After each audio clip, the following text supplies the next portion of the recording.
Magandang buhay mga suki. Ito po ngayon ang aking recipe.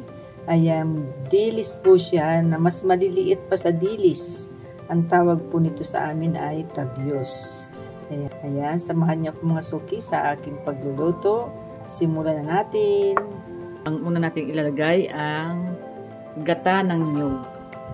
Ayan. Ilalagay na tayo ng bawang.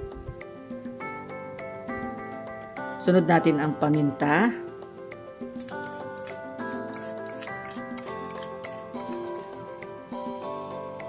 Ilalagay na rin tayo ng asin.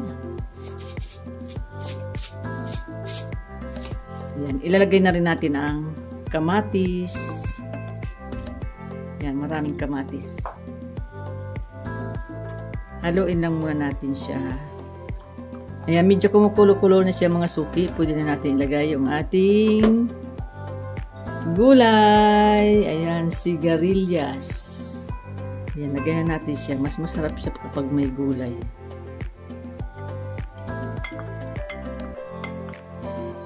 Ayan.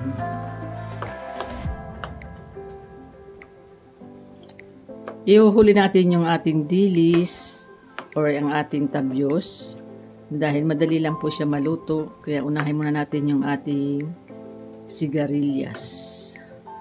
Ayan, pwede na natin ilagay mga suki yung ating dilis na maliliit. Ayan, lagay na natin siya. Ayan, simpleng recipe lang po yan. At napakamura. Ito na mga suki, luto na yung aking recipe. Ayan, nagmamantika na siya oh. Grabe oh, nagmamantika na. Ayan.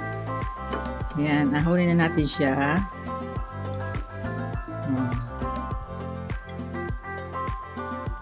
Sarap po. Charan. Naku, sarap nitong kumain na nakakamay ka. Nakakamay. Sarap nito. Ito yung paboritong ulam namin. Ayan. Sarap po. Pwede rin naman siyang hipon. Ito. Ayan. Ito na mga suki, ang aking vlog for today. Ang ginataang dilis with sigarilyas. Ayan. Thank you for watching. God bless po. Bye-bye. Ingat po kayo. Kainan na po tayo.